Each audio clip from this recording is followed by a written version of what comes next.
Oi pessoal, tudo bom? Eu sou o Matheus Tolentino, faço parte do RH da Solids como especialista em People Analytics e hoje eu estou aqui para falar para vocês o que mudou na nossa roda de competências e o porquê dessa mudança.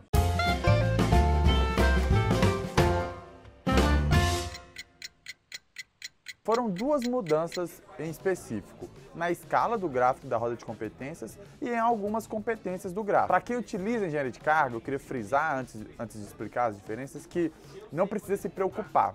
O modo como você constrói a engenharia de carga permanece o mesmo. A régua de calibração não mudou. Não se preocupe, pois o processo continuou o mesmo. Bem, pessoal, tratando especificamente sobre as melhorias realizadas na roda de competências, quando a gente fala sobre a escala do gráfico, na versão anterior, a gente utilizava um artifício matemático que acentuava as diferenças entre as competências mais desenvolvidas e as competências menos desenvolvidas dos colaboradores ou das pessoas que realizavam o mapeamento. E a gente utilizava desse artifício matemático, dessa transformação, porque, além dele ser muito utilizado em estudos estatísticos, porque a gente queria mostrar de maneira mais visual e intuitiva para o usuário ou para o cliente do Profiler quais eram as competências que aquele colaborador ou aquela pessoa tinha maior potencial de desenvolvimento, visto que eram as competências menos desenvolvidas e a diferença entre elas e as competências mais desenvolvidas estava acentuada. A questão é que, quando a gente utilizava essa transformação matemática, por vezes a percepção do usuário, a percepção do cliente, era de que algumas pessoas não tinham uma competência,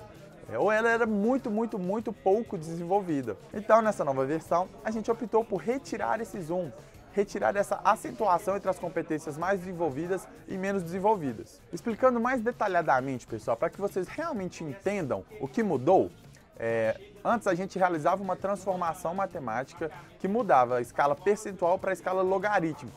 Isso é muito utilizado em estudos estatísticos. Por isso a gente utilizava no nosso teste, dado que, junto à análise dos nossos fundadores e a análise junto com os nossos especialistas, a gente acreditava que era interessante apresentar as informações dessa maneira.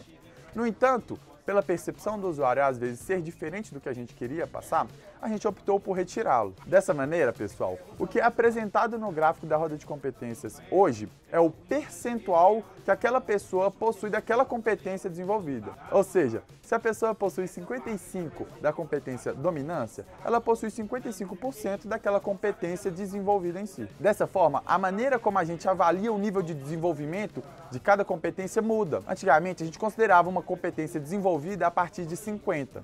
Mas agora a gente criou uma régua de desenvolvimento de cada uma das competências, justamente para facilitar o trabalho de filtro de vocês, tanto no desenvolvimento de PDIs, quanto no recrutamento e seleção, bem como nos outros processos de recursos humanos. Então eu vou explicar para vocês qual vai ser essa nova régua. Se o colaborador possui até 26, ele possui essa competência muito pouco desenvolvida. De 26 a 46, esse colaborador possui essa competência pouco desenvolvida. De 46 a 66, esse colaborador possui essa competência regular, ou seja, é um meio termo entre pouco desenvolvido e desenvolvido.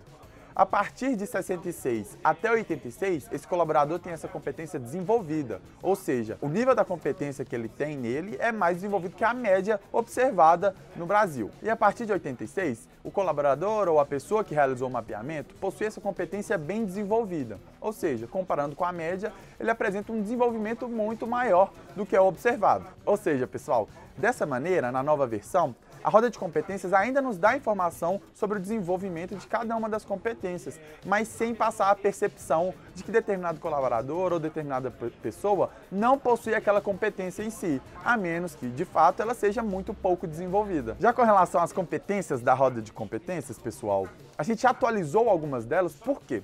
Porque o mercado de trabalho muda, porque as pessoas mudam e, consequentemente, as habilidades requeridas, as competências requeridas dessas pessoas mudam. Dessa maneira, a gente optou por trocar algumas competências que a gente achava que fazia mais sentido, segundo os estudos realizados aqui dentro. E agora eu vou apresentar para vocês quais foram essas alterações e o significado de cada uma dessas novas competências incluídas no gráfico da roda de competências do Profiler. Tolerância é a capacidade de tolerar diferentes maneiras de agir, pensar e sentir, mesmo que elas sejam opostas às adotadas por você mesmo. Planejamento é a capacidade de planejar as ações, os processos e as atividades a serem desenvolvidas. Capacidade de ouvir é a habilidade que um colaborador possui em realmente ouvir com atenção o que outra pessoa está dizendo, ou seja, ter uma escuta ativa. Organização é a capacidade que o indivíduo tem de organizar as suas ideias de maneira clara e bem definida.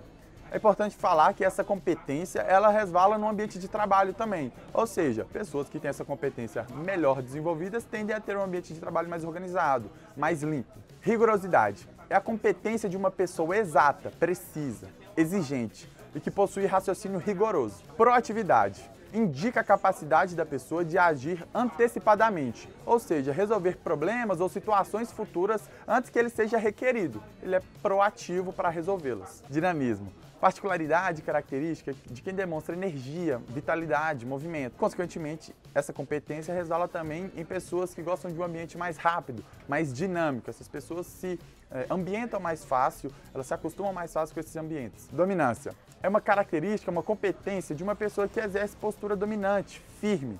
Normalmente essas pessoas tomam decisões mais rápidas, por serem menos avessas a riscos e normalmente também elas tomam posições e posturas de comando. Relacionamento interpessoal é a capacidade e a competência que uma pessoa tem de criar relações, de criar conexões dentro de um contexto em que ela está inserida. Relacionamento interpessoal é a competência, a capacidade que uma pessoa tem em criar conexões, criar vínculos com outras pessoas no ambiente em que ela está inserida. Com isso, gente, é uma constância no nosso dia a dia o estudo aprofundado de melhorias nos nossos produtos.